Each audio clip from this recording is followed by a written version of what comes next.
Olá! Hoje a gente vai falar de um trio que vira e mexe e causa uma confusão danada na cabeça de todo mundo: dengue, zika e chikungunya.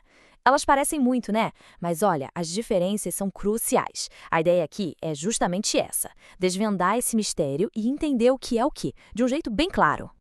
E o ponto de partida de toda essa história é este aqui.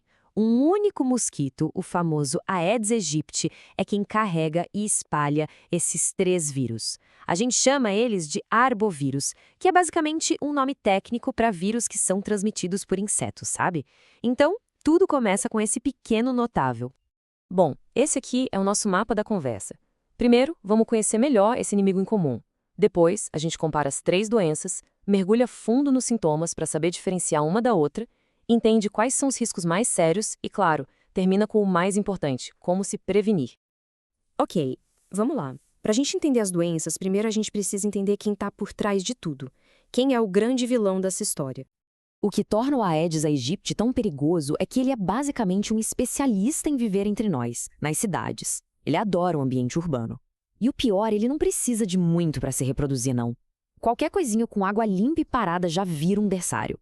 E os horários de ataque dele, bem no comecinho da manhã e no final da tarde, justamente quando a gente está mais por aí. E olha que impressionante, os ovos dele podem ficar até 1 ano esperando, sequinhos, por um pouco de água para eclodir. E um detalhe que faz toda a diferença, ele não voa muito longe, uns 200 metros só.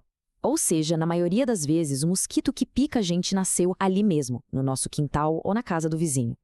Tá, mas como é que o vírus passa de uma pessoa para outra? O ciclo é fascinante e um pouco assustador. Quando o mosquito pica alguém que está doente, ele não sai transmitindo na hora, não é instantâneo. O vírus precisa de um tempo, uns 8 a 12 dias, para se multiplicar lá dentro dele e chegar nas glândulas salivares. Só depois desse período é que ele se torna uma verdadeira arma biológica, capaz de infectar todo mundo que ele picar pro resto da vidinha dele. Agora que a gente já conhece o mensageiro do caos, vamos olhar para as três doenças que ele entrega. Vamos colocar as três lado a lado para começar a entender o cenário completo. Olha só essa tabela, ela resume bem. Dengue e zika são primas, da mesma família Flavivírus. Já a chikungunya, de outra família. Outro ponto. Apesar do Aedes aegypti ser o principal vetor, aquele outro mosquito rajadinho, o Aedes albopictus também pode transmitir chikungunya e zika. Mas o pulo do gato está aqui, na característica chave de cada uma. Falou em dengue, a gente pensa logo em risco de hemorragia. Falou em chikungunya, a palavra é dor, uma dor insuportável nas juntas. E a zika, seus sinais mais marcantes são a conjuntivite e o mais grave de tudo, o perigo que representa para os fetos. Certo, vamos para a parte que talvez mais interesse a todo mundo. Na prática, no dia a dia, como é que a gente diferencia uma da outra? O segredo está em prestar atenção nos detalhes de cada sintoma. Dor no corpo, bom, as três dão, mas o tipo e a força da dor mudam muito. Na dengue e na zika, até tem dor nos músculos e nas articulações, mas costuma ser mais leve, mais suportável. Agora, na chikungunya, a dor articular não é só um sintoma, é o sintoma principal. É uma dor que afeta várias juntas ao mesmo tempo, tão forte que chega a derrubar a pessoa, a incapacitar mesmo, principalmente nas juntas pequenas das mãos e dos pés. E as famosas manchas vermelhas na pele? Então, na dengue e na chikungunya, elas aparecem, mas em mais ou menos de metade das pessoas com a doença. Já na zika, é quase regra. Mais de 90% de quem tem sintoma de zika vai ter as manchas. E geralmente é uma erupção que coça bastante, o que já vira uma pista bem forte para o diagnóstico. Para a gente fechar essa diferenciação, mais duas dicas de ouro. Com a dengue, é fundamental ficar de olho nos chamados sinais de alarme. Sabe, uma dor de barriga muito forte, contínua, vômitos. Isso pode indicar que o quadro está piorando. Já na zika, um sinal muito característico são os olhos vermelhos. Uma conjuntivite que não tem pus, sabe? O olho fica vermelhão e isso ajuda demais a pensar em zika. Saber diferenciar os sintomas é o primeiro passo, claro. Mas entender os riscos de cada uma dessas doenças, nossa, aí a gente entende por que é tão importante ter o diagnóstico certo o mais rápido possível.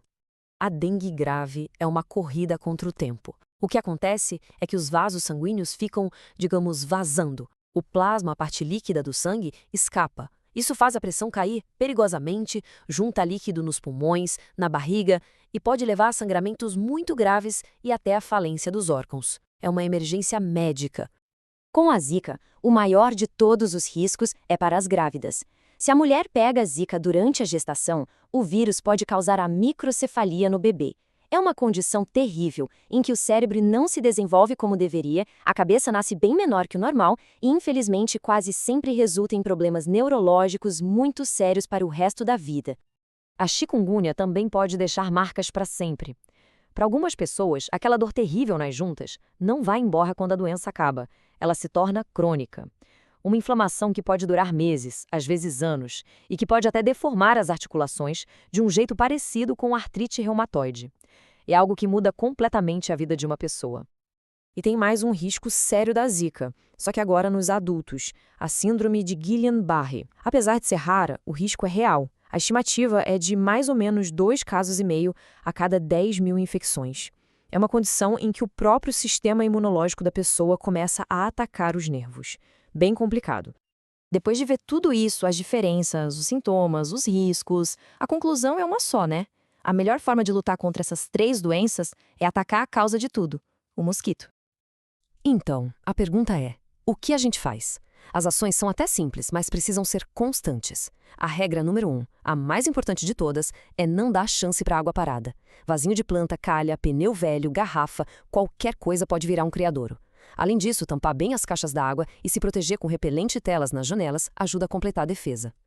E essa frase resume tudo perfeitamente. O poder que cada um de nós tem nessa luta é gigantesco. Claro que as ações do governo ajudam, mas a verdade é que essa batalha contra o Aedes é vencida no dia a dia, dentro da nossa casa, no nosso quintal. A nossa responsabilidade, a de cada um, é o que realmente funciona para quebrar esse ciclo de transmissão. E a gente termina com essa reflexão. Se o inimigo é o mesmo para as 3 doenças e ele vive colado na gente, essa luta não pode ser individual. A segurança da minha casa depende da segurança da casa do vizinho e assim por diante. Fica a pergunta no ar. Como a gente pode transformar essas pequenas ações individuais num grande movimento coletivo? Como a comunidade pode, de fato, lutar unida?